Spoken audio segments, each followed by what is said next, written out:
අයිබෝවන් සුබ මධ්‍යානයක් මොහොතින් මොහොත යාවත්කාලීන වන දෙස් විදෙස් ව්‍යාපාරික ලෝකයේ තොරතුරු ඔබ වෙතට සමීප කරන ජාතික රූපවාහිනිය ගෙන එන ව්‍යාපාරික තොරතුරු සංග්‍රහය Business in Brief.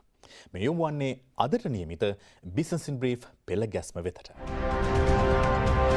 අධ්‍යාපන අමාත්‍ය මහාචාර්ය GL පීරිස් මහතා NSBM හරිත සරසවියේ නිරීක්ෂණ චාරිකාවක HCL ටෙක්නොලොජි වෙතින් උසස් පෙළ හදාරන සිසුන්ට ටෙක් B කුඩා හා මධ්‍ය පරිමාණ ව්‍යාපාරික ව්‍යවසායකින් දිරිමත් කරන ස්ලිම් SME සංවර්ධන සම්මාන 2021 ව්‍යාපාරික ඔබට සහාය දෙන සිටුවර ජයබල ව්‍යාපාර සහයෝගිතා සංවිධානය ළමා ආරක්ෂණ නිවාසවල වෙසෙන දරුවන් වෙනුවෙන් චිත්‍ර තරඟයක් අධ්‍යාපන අමාත්‍ය මහාචාර්ය GL පීරිස් මහතා NSBM හරිත සරසවියේ නිරීක්ෂණ චාරිකාවකට එක් වුණා. එම චාරිකාවේදී NSBM හරිත සරසවියේ යටිතල පහසුකම්වල සහ ගුණාත්මක භාවය පිළිබඳව අමාත්‍යවරයාගේ ඇගයුමට ලක් වූ අතර සරසවියේ දෙවන අදියර වෙනුවෙන් ඉදිවන මහල් 12කින් සමන්විත ගොඩනැගිල්ලේ ප්‍රගතිය පිළිබඳවද සොයා බැලුවා. අනතුරුව සරසවියේ ඉහළ කළමනාකාරීත්වය සහ අධ්‍යයන කාර්ය මණ්ඩලය සමග සාකච්ඡාවක්ද පැවති අතර ස්වයං මූල්‍ය රාජ්‍ය උසස් අධ්‍යාපන ආයතනයක් ලෙස NSBM හරිත සරසවිය අත්පත් කරගෙන ඇති ප්‍රගතිය පිළිබඳ අමාත්‍යවරයාගේ පැසසුම පිරිනැමුණා. මේ අවස්ථාවන් සඳහා NSBM හරිත සරසවියේ උපකුලපති මහාචාර්ය E.A. වීරසිංහ, නියෝජ්‍ය උපකුලපති මහාචාර්ය චමින්ද රත්නායක, අධ්‍යයන සංවර්ධන සහ තත්ත්ව සහතික අංශයේ ප්‍රධාන මහාචාර්ය භාරත දොඩංකොටුව යන මහතුරුන් ඇතුළු පීඨාධිපතිවරුන් සහ කාර්ය මණ්ඩලයේ ජ්‍යෙෂ්ඨ සමාජිකයින්ද එක් වුණා.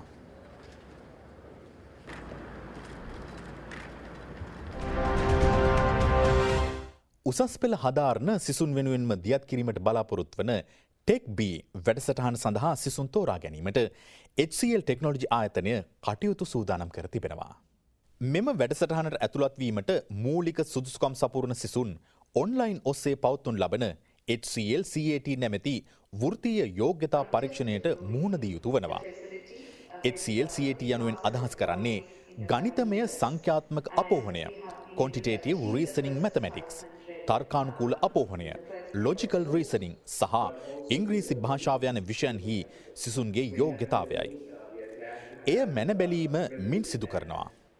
මින් තෝරා ගන්නා සිසුන් හට සජීවී HCL ව්‍යාපෘති සඳහා වන තම සීමා වාසික පුහුණුව තුළ දීමනාවක්ද පිරිනැමීමට සූදානම් කර තිබීම විශේෂත්වයක්. ටෙක් B වැඩසටහන සම්පූර්ණ කරන අපේක්ෂකයන් HCL හි පූර්ණ කාලීන සේවකයන් බවට පත් කරන අතරම ඔවුන්ට උසස් අධ්‍යාපන සෞඛ්‍ය මෙන්ම සේවක සුබසාධන වැඩසටහන් මාලාවක ප්‍රතිලාභ සහ වෘත්තීය ප්‍රගතීන් අත්විඳීමේ අවස්ථාවද හිමිවනවා. HCL ටෙක්නොලොජි විසින් පළමු වසර 3-5 අතර කාලය තුළ රැකියා අවස්ථා 3000ක් උත්පාදනය කිරීමට බලාපොරොත්තු වන අතර පළමු කාර්තු 2 තුළදීම 500ක් ඉක්ම වූ කාර්ය මණ්ඩලයක් සේවයේ පිහිටුවීමටද කටයුතු කර තිබෙනවා. ලොව විශිෂ්ටතම සේවා යෝජකයන් අතර රැඳීමේ ගෞරවයට පාත්‍ර වූ HCL ඉකුද්දා ෆෝබ්ස් විසින් නිකුත් කළ 2020 වසර තුළ ලොව හොඳම සේවා යෝජකින්ගේ ලයිස්තුවේ 30 වෙනි තැනටද පත් වුණා. කුඩා හා මධ්‍ය පරිමාණ ව්‍යාපාරික ව්‍යවසායකින් දිරිමත් කරන ස්ලිම් SME සංවර්ධන සම්මාන 2021 පිළිබඳව මාධ්‍ය දැනුවත් කිරීම පසුගියදා ටාජ් සමුද්‍රා හෝටලයේදී සිදු කෙරුණා. Small Business Enterprises SME ආයතනය කවදත් කුඩා හා මධ්‍ය පරිමාණ ව්‍යාපාර ව්‍යවසායකින් දිරිමත් කරන ආයතනයක්. අද වන විට සුළු හා මධ්‍ය පරිමාණ ව්‍යවසායකින් සමස්ත රැකියා වෙළඳපොළ ප්‍රතිශතයෙන් 45%කට රැකියා සපයනවා මෙන්ම රටේ දළ දේශීය නිෂ්පාදනයට 52%ක විශාල ප්‍රතිශතයකින්ද දායක වනවා. කොවිඩ් වසංගතය හමුවේ අඩාල වූ ශ්‍රී ලංකාවේ ව්‍යාපාරවලට තම ආර්ථිකය යථා තත්ත්වයට පත් කිරීම සඳහා ආර්ථිකයේ විවිධ කොටස් ප්‍රතිනිර්මාණය කිරීමට පහසුකම් සැලසීමෙන් මෙන්ම ඔවුන් දිරිගැන්වීමෙන් ඔවුන් වෙනුවෙන් ස්ලිම් සම්මාන උළෙල මෙම වසරේදීත් පැවැත්වීමට නියමිතයි. මෙම අවස්ථාවට ස්ලිම් ආයතනය වෙනුවෙන් එහි සභාපති රොෂාන් ප්‍රනාන්දු, උපසභාපතිනි තිලංකා අබේවර්ධන, ස්ලිම්හි ව්‍යාපෘති සභාපති අසංකා පෙරේරා සහ සම්මාන උළෙලේ ප්‍රධාන ජූරි සභික නන්දන වික්‍රමගේ මහතාද මාධ්‍ය දැනුවත් කිරීමේ අවස්ථාවට සහභාගී වූවා. මේ ව්‍යාපෘති අපි ශ්‍රේෂ්ඨ ගණනාවක් කෙරේ අපි අවධානය යොමු වුණා.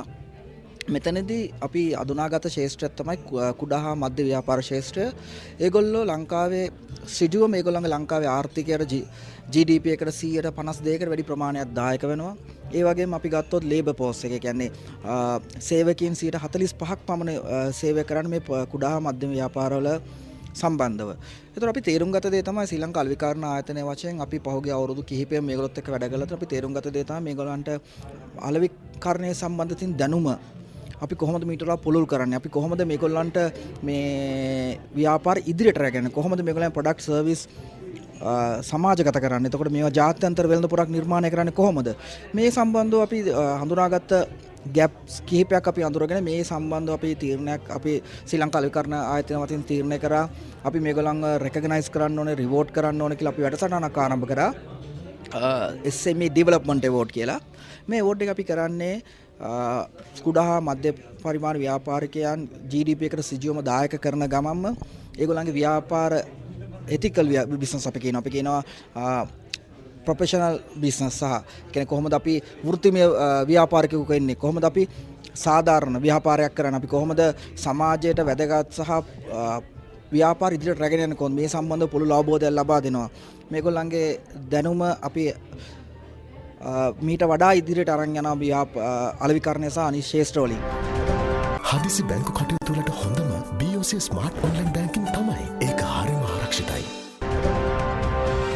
කොවිඩ් තත්ත්වය හමුවේ කඩාවැටුණු ව්‍යාපාර නගා සිටුවීම හා ඔවුනට ශක්තියක් වීම සඳහා ව්‍යාපාරික ප්‍රජාව වෙනුවෙන් සිටුවර ජයබල ව්‍යාපාර සහයෝගිතා සංවිධානය සම්මන්ත්‍රණයක් සංවිධානය කරනු ලැබුවා.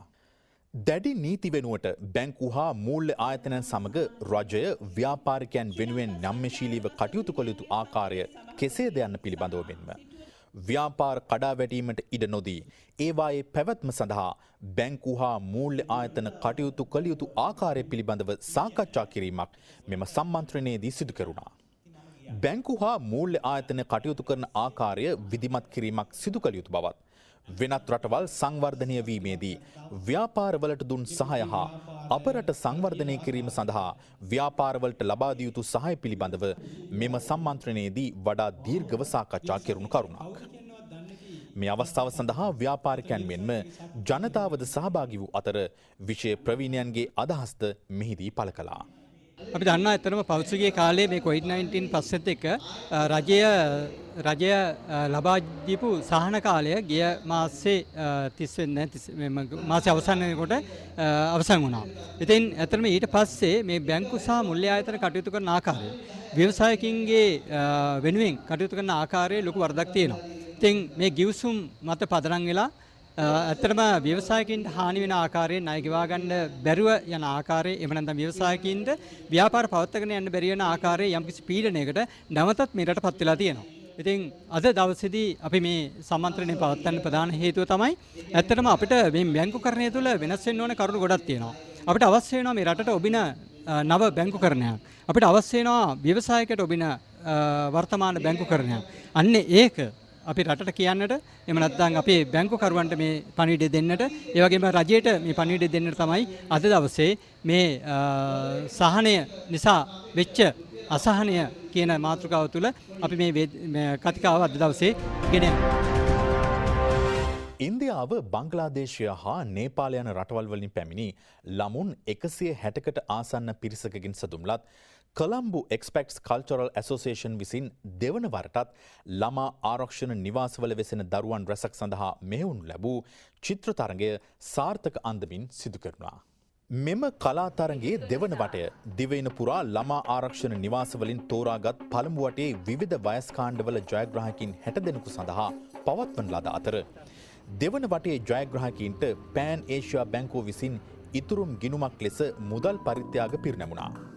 අනිකුත් සියලු දෙනාටද වැඩිහිටි බවට පත්වීමෙන් පසු මුදවා ගත හැකි ආකාරයේ ඉතුරුම් ගිණුමක් ලෙස සැනසිලි ත්‍යාගයන්ද පිරිනැමුණා.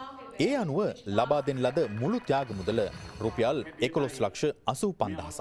පෑන් ඒෂියා බැංකුව මෙම ඉතුරුම් ගිණුම් සඳහා විශේෂ පොලි අනුපාතයක් ලබා දීමට තීරණය කර තිබීම විශේෂත්වයක්.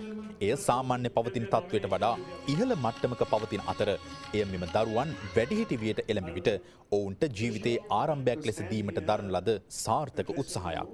මීට අමතරව ළමුන් වෙනුවෙන් කොළඹ ටාජ් සමුද්‍රා හෝටලය සත්කාරකත්වය සපයන ලද අතර පසුදින ළමුන් 60 දෙනා සහ ඔවුන්ගේ රැකබලා ගන්නන් කොළඹ සංචාරයක් සඳහා රැගෙනන අතරම ස්කෝප් සිනමා ශාලාවේ චිත්‍රපටයක් නරඹන්නත් ඔවුන්ට අවස්ථාව හිම්බුණා. මෙම අවස්ථාවේදී අදහස් දක්වමින් CECAෙහි සභාපති කපිතාන් ඒ බැනර්ජී මහතා පවසා සිටියේ රැකවරණ නිවාසවල ජීවත් වන මෙම දරුවන්ට වෙහෙස මහන්සි වී ඔවුන්ගේ හැකියාවන් නිසි ලෙස ප්‍රයෝජනයට ගතහොත් වඩා හොඳ ජීවිතයක් ගත කළ හැකි බවයි. මෙම අවස්ථාව සංවිධානය කරනු ලැබුවේ මෙම දරුවන් ගත කරනු ලබන සහ ඔවුන් දකින ලෝකයට වඩා කැපවීම තුළින් ඔවුනට ළඟා කරගත හැකි ලෝකයක් ඇති බව ඔවුන්ට පෙන්වා දීමට බව ඒ මහතා පැවසුවා. සමගින් අදට නියමිත බිස්නස් ඉන් බ්‍රීෆ් නිමාවට පත්වෙනවා. හමුවෙමු ලබන සිකුරාදාත් සුපුරුදු වෙලාවට. ඔබට ජයග්‍රාහී සතියන්තයක්. ආයුබෝවන්.